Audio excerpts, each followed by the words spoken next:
as you can see, I'm not in my usual surroundings. We're not in the car today. We're getting cozy. We're in a house. If you know me or if you watched any of the episodes, you know that I don't mind stormy weather. I will go outside. I love the moodiness of it. But today, no matter the weather, I just couldn't fathom leaving my house. And on top of a very stormy day, we are now also dealing with something that's called PELE'S hair, or in Icelandic, the translation is witch's hair. So witch's hair is basically pieces of lava glass that get shot out so high up and swept by the wind, which I believe stretches them into very thin hair-like texture made of glass, and it's just as sharp as glass is. So now our lovely little town basically got covered in them. It's not as bad, but they're not something you want to come across, especially with the amount of wind that we're dealing with today. They can get into your eyes and cause damage and be uncomfortable. It's basically like the fiberglass of nature. And that happened because we had another eruption. I was just walking home from my gym and turned around because the wind was quite strong against me. So I turned around to make it easier on myself. As I turned, I saw a 10-kilometer line of lava in the distance. And it's always quite a magical moment. Like, it is at this point like weather, because I think this one is the number 9 or number 8, I don't remember. But it's interesting how the landscape transforms. The otherwise very calm, very empty and vast neighborhood turns into this mini highway of people flocking as close as they can to see the volcano. And a little disclaimer, of course, I do not condone going and seeing it in person or going anywhere near. This is just a little appreciation of what happens here in this area. Maybe an observation, not an appreciation, because some of those people can really block important spots in the road. So having said that, we had the eruption, we have PELE'S hair, we have wind and rain and cold, and it's also getting dark now. The summer is officially over, and I think I've even filmed my first dark night of the summer. To my surprise, I'm sad to see it go. That never happens to me. Maybe when I was a child, but again, if you remember the episode from before summer, I think it was May, I've set a goal for myself to try and love summer this year. I'm not a summer person, but I've put effort. I went to places that I knew I will enjoy, weather-wise and culture-wise. And I feel that by feeling a little bit emotional and sad at the end of it, I feel I have succeeded in loving summer. And yeah, that's about it from my side of the world. And let's get into the list of this month. If this is your first time watching, my name is Nika and I'm an artist living in Iceland. This series, Wonder Club, is a monthly series where I share things that inspire me every month, things that I found precious and want to share.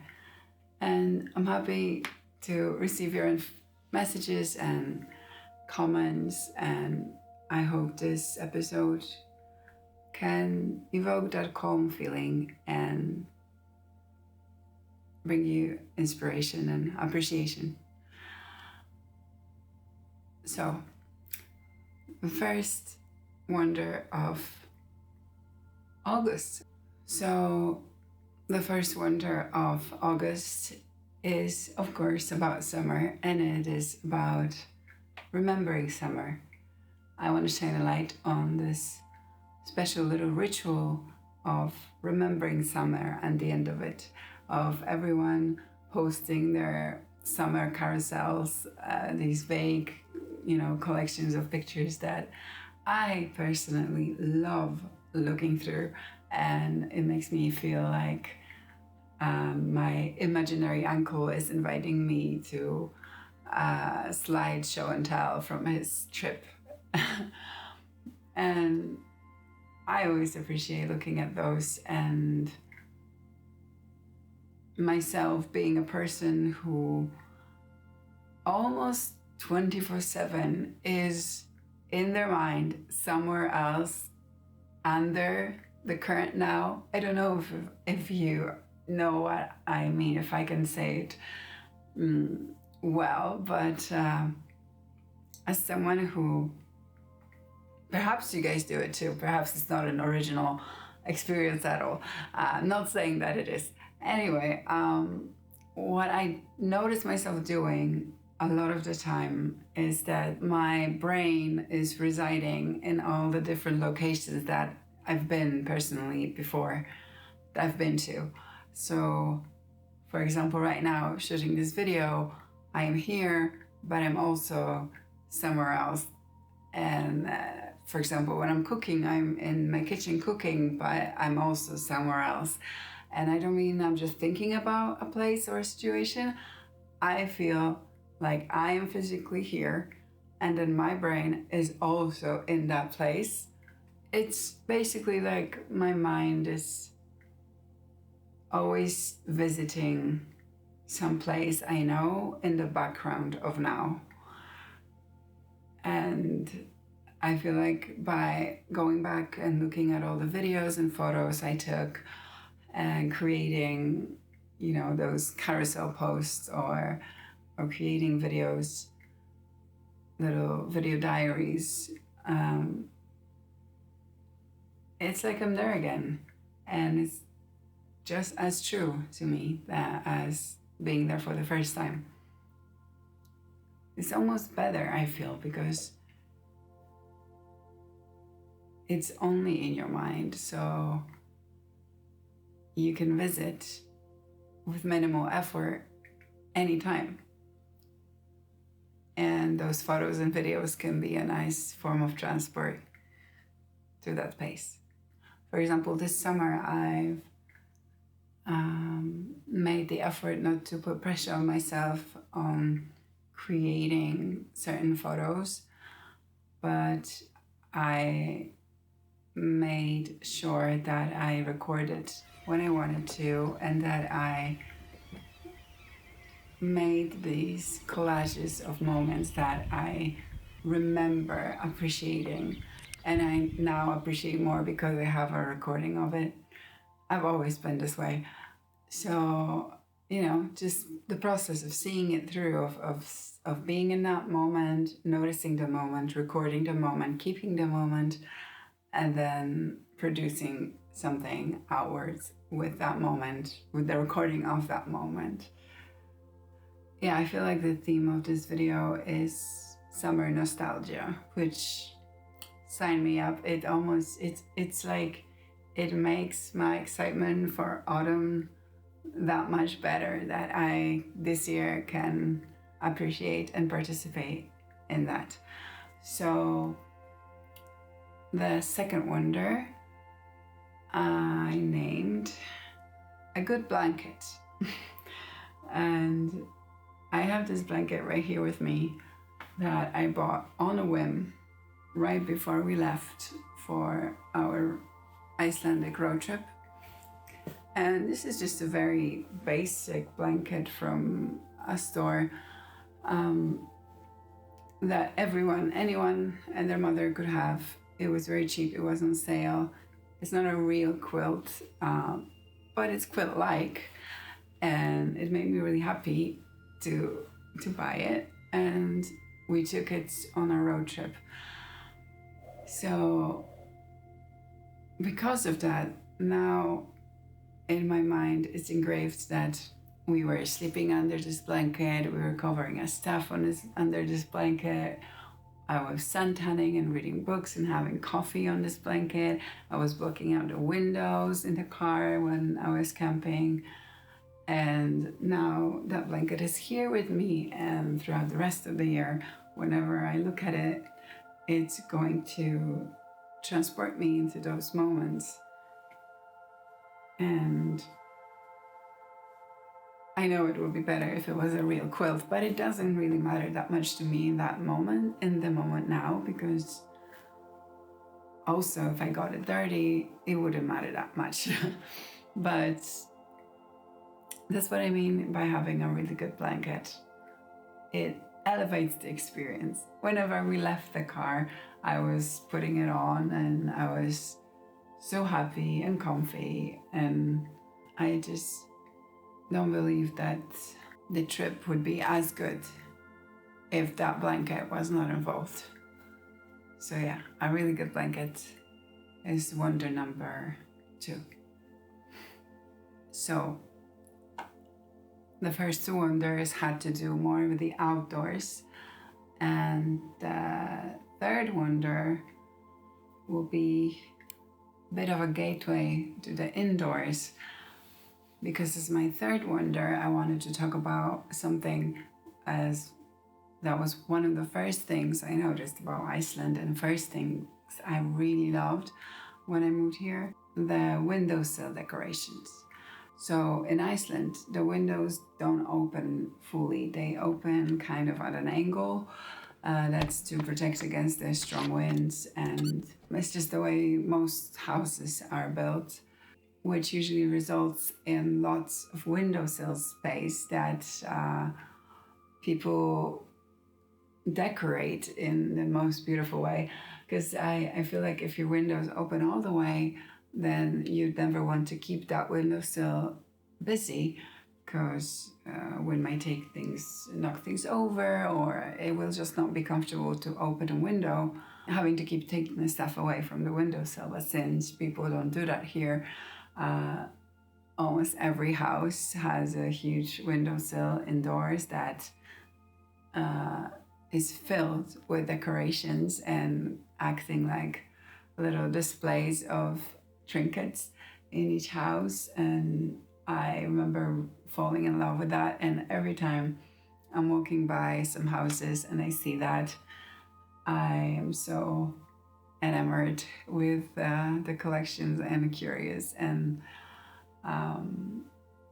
and I was more than happy myself to take part in this. It always brings me joy to look over to my windowsill and see the collection of items that I've picked for my display. It's such a cozy detail. All right, wonder number 4. That's something that has to do with this platform itself. Lately, I've been quite nostalgic about the old internet, which is also coming back in many ways. Look at Instagram adding their profile songs, and the rise of Substack. It's such an echo of the blogspot years when everybody had a blog. And so the YouTube way of this, I feel, is something that I saw pop up the other day when I was watching a video called Phoneless Summer, I believe. That creator tagged their video as YouTube New Wave. And when I saw that, of course, instantly I thought about the French New Wave of cinema. And I did a little digging, and I saw that that's how some of the new creators are labeling themselves, kind of against the fast pace fast fashion type of content that has swarmed YouTube as well, like the Prime videos and all of these fast-paced type of view-grabbing videos. And they're trying to flood YouTube with, personal videos, with little short films, with video essays. And there doesn't seem to be one style, but I feel what encompasses the YouTube new wave is just this rebellion against like a view-centric video making, if that makes sense. Is art-centric video making, and it's feeling-centric video making, it's diary-centric, it's essay-centric, it's sharing-centric. And I feel like finding out about it for the first time in years made me really excited about being a part of YouTube in some small way again, because I've wanted to be a part of YouTube ever since it came out. Basically, I mean, at first it was just funny videos, but then it grew through so many stages, and in each one of them, none of them felt quite like I could find my place. But this one, I felt that for the first time in a few years, I found it really exciting that this is one of the directions that it's going. All right, wonder number 5. Wonder number 5 has to do with the concept of touching our internal landscapes. So we've gone through the outside, through inside, now we're going inwards. And so I was reading a book about Japanese MORITA therapy. And from that book, I adapted a very simple concept that I fear I will not be able to explain properly, because it's a concept so simple that it can go over one's head quite easily. But let's just say if you're supposed to get it, you'll get it. So having said that, I struggle with making decisions in a timely manner. That means sometimes one's brain can go into overdrive, trying to make the right decision over the smallest of things. I mean, things that are so simple as taking a shower, or, should I wash my hair tonight or should I wash my hair tomorrow? Which one will be better? Should I go to the gym now or and then you spend all this time that you could be actually doing the thing. You spend it deciding, and then you might end up not deciding anything and basically ending up quite hopeless about your ability to choose and take control of your life. So when I feel hopelessness coming over, I like to give myself the grace of taking control over my decisions. And in those moments of overwhelm where we want to overthink our decisions, which doesn't feel like overthinking in the moment, oftentimes, I like to apply the just do it rule. And in that book, I found out that the first person who actually said it was a monk, and not Nike. But the way I play it is where I can feel myself think about something for a little bit too long, and I'm ping-ponging, like, which should be better, and then I'm spending 30 minutes. No, in that moment, I'm like, oh, okay, whatever, laundry, or okay, whatever this. And I just pick, and I let the discomfort stay with me, the discomfort of not being able to make a decision that feels good. I find that it's really, really helpful on these small scale decisions that added up make you feel that much better about having agency over your daily life. So I hope that if you were meant to get what I mean, you got what I mean. And I hope that you might find this helpful. So what I want to solidify this episode with is that even though life can feel really difficult and choices can feel really, really hard to make, it is sometimes all right to make those difficult choices, because it could be really beneficial for you, and it's okay to go and have a little difficult time, because that passes, and the ease passes too, and the peaceful time passes, the good time passes. And since everything passes, and if we can find that concept comforting, then we can really make a proper cup of tea. Thank you for watching.